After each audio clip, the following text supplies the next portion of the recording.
Assalamualaikum warahmatullahi wabarakatuh. Kesempatan yang baik ini saya Ahmad Zaki dari kelas A dengan nomor induk mahasiswa 2108113007 yang akan mempresentasikan tentang hukum Islam yang tidak disepakati. Hukum Islam yang sudah pasti, yang sudah hot ini adalah ada 4, ada Al-Quran, ada hadis, ada ijma atau perkataan para ulama, dan yang keempat adalah qiyas. Namun ada beberapa hukum, landasan hukum yang tidak disepakati oleh para ulama. Ini apa? Artinya bahwa hukum tersebut tidak semua ulama sepakati untuk digunakan dalam kehidupan.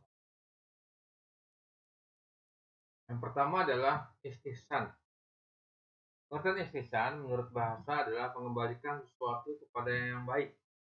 Menurut usul fikih, yaitu membandingkan ditentukan jelas oleh mujtahid dari qiyas jali kepada qiyas khafi atau dari hukum kulli pada hukum sinai. Dasar istihsan terdapat dalam Al-Quran dan hadis Nabi Muhammad SAW. Istihsan oleh mazhab Hanafi, mazhab Maliki, dan mazhab Hambali ini diperbolehkan. Dan landasan firman Allah Subhanahu wa taala dalam surat Az-Zumar ayat 18 yang berbunyi A'udzubillahi minasyaitonir rajim. Bismillahirrahmanirrahim. Alladzina yastami'una al-qaula fayattabi'una ahsana. Ulaika alladzina hadahumullah wa ulaika hum ulul albab. Yang artinya yaitu mereka yang mendengarkan perkataan lalu mengikuti apa yang baik di antaranya. Mereka itulah orang-orang yang telah dibentuk oleh Allah Subhanahu wa taala, dan mereka itu orang-orang yang memiliki akal sehat.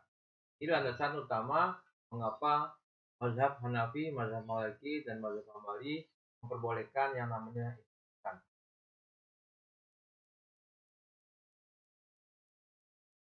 Dalam firman Allah yang lain dalam surat Al-Hajj ayat 8, wajahidu fillahi haqqi jihadi wa jatabakum wa ma ja'ala alaikum fil dini min haraj. Yang artinya, dan berjihadlah engkau di jalan Allah dalam agama dengan jihad yang sebenarnya. Dia telah memilih engkau dan dia sama sekali tidak menjadi kesempitan bagimu dalam agama. Hadis Nabi Muhammad SAW, sebaik-baik agama adalah orang yang lebih mudah ajarannya, dan sebaik ibadah adalah dipahami syarat-syarat dan itu bar. Menurut mazhab Syafi'i, yaitu Imam Muhammad ibn Idris al-Syafi'i, tidak menerima istihsan sebagai dalam hukum.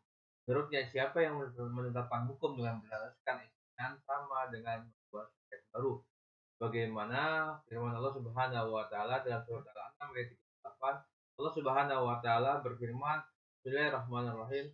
Wa ma min dabbatin fil ardi wala tirin yatiru bi janahihi illa umamun amsalukum. Wa farratna fil kitabi min syai'in wa ila rabbihim yusyarun. Dan tiadalah binatang-binatang yang ada di bumi dan burung-burung yang terbang dengan kedua sayapnya, melainkan umat juga sebelum kamu. Tiadalah kami alpakan sesuatu pun dalam sebuah kitab, kemudian kepada Tuhanlah mereka dijemput. Yang kedua adalah istishab. Istishab secara etimologi berarti meminta, ikut, serta secara terus-menerus. Menurut Ibnu Al-Qayyim Al-Jauziyah, beliau mengatakan atau memberikan definisi tentang istishab adalah menetapkan berlakunya suatu hukum yang telah ada atau meniadakan sesuatu yang memang tiada sampai ada bukti yang menggugurkan kedudukannya. Ini menurut Ibnu Al-Qayyim Al-Jauziyah tentang istihab. Macam-macam istihab. Yang pertama adalah istihab al-ibahah al-asliyah. Istihab yang didasarkan atas hukum asal dari suatu yang mubah. Suatu makanan atau tindakan akan dianggap selalu halal atau boleh dilakukan dimakan bersama selama tidak ada dalil yang melarangnya. Ini istihab al-ibahah al-asliyah. Yang kedua, al-istishab al-ibarah al-asliyah.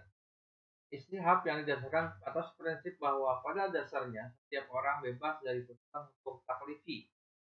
Seorang akan dianggap bebas dari kesalahan atau hutang selama belum ada bukti yang mengubahnya. Yang ketiga, istihab al-hukum. Dasarkan atas tetapnya hukum yang sudah ada selama tidak ada bukti yang mengubahnya. Contoh, seorang yang menikah atau akad nikah dengan seorang wanita, maka si wanita tetap dianggap sebagai seorang istri sebelum ada yang mengubahnya atau menceraikannya. Yang ketiga, yang keempat adalah istihab al-wasf. Didasarkan atas anggapan bahwa masih tetapnya sifat yang diketahui ada sebelumnya sampai ada bukti mengubahnya. Air yang dianggap bersih tetap dianggap bersih sebelum ada yang mengubahnya.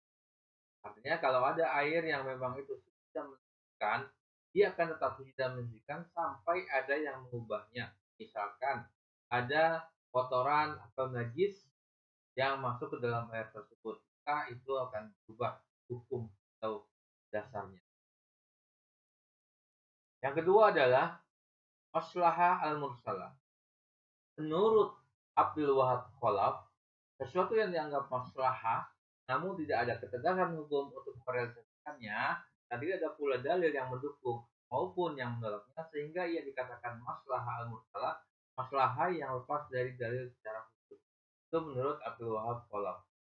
Menurut Abdul Karim Zaldan menjelaskan macam-macam maslahah. Yang pertama adalah maslahah al-mu'tabar, yaitu maslahah yang secara tegas diakui secara syariat dan telah ditetapkan ketentuan-ketentuan hukum untuk merealisasikannya. Misalnya perintah al-berjihad untuk memelihara agama dan lain-lain. Yang kedua, al-maslahah al-mulghah, yaitu sesuatu yang dianggap maslahah oleh akal pikiran tapi dianggap palsu karena bertentangan dengan syariat. Hanya ada anggapan bahwa menyamakan pembagian warisan antara laki dan perempuan dianggap maslahah, tapi ini bertentangan dengan nas Al-Quran surat An-Nisa ayat 11. Yang ketiga, al-maslahah al-mursal. Inilah yang dimaksud dengan maslahah yang ditetapkan di atas. Misalkan lalu lintas yang ada baik Al-Quran maupun hadis.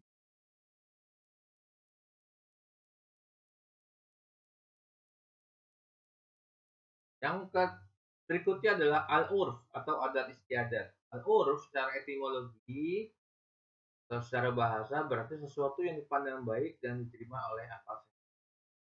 Secara terminologi atau secara istilah, al-urf menurut Abdul Karim Zaidan itu sesuatu yang tidak asing bagi suatu masyarakat karena telah menjadi kebiasaan dan menyatu dengan kehidupan mereka, baik berupa perbuatan maupun perkataan. Ini adat istiadat atau al-urf menurut Abdul Karim Zaidan. Al-urf merupakan satu sumber hukum yang diambil dari mazhab Maliki dan mazhab Maliki yang berada di luar lingkup nas dan tergolong dalam satu sumber hukum atau asal dari usul fikih yang diambil dari intisari dan hadis Nabi yang artinya apa yang dipandang baik kaum muslimin maka menurut Allah pun digolongkan sebagai perkara yang baik.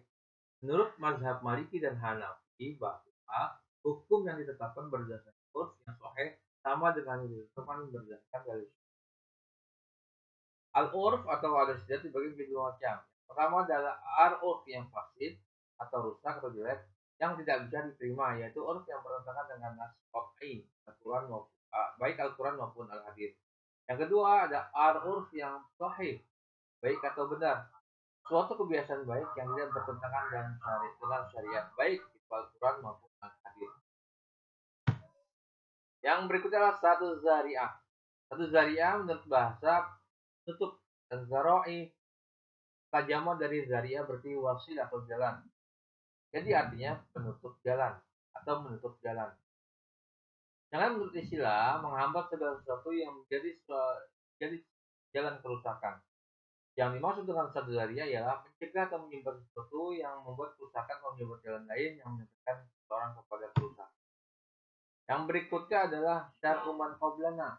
Yang dimaksud dengan syar'uman qoblana yaitu syariat atau ajaran-ajaran Nabi sebelum Islam datang yang berhubungan dengan hukum. Misalkan syariat Islam Nabi Ibrahim, syariat Nabi Musa, Nabi Isa dan lain sebagainya. Yang terakhir adalah qaul sahabi. Kalau Sahabi disebut dengan mazhab Sahabi, fatwa Sahabi definisinya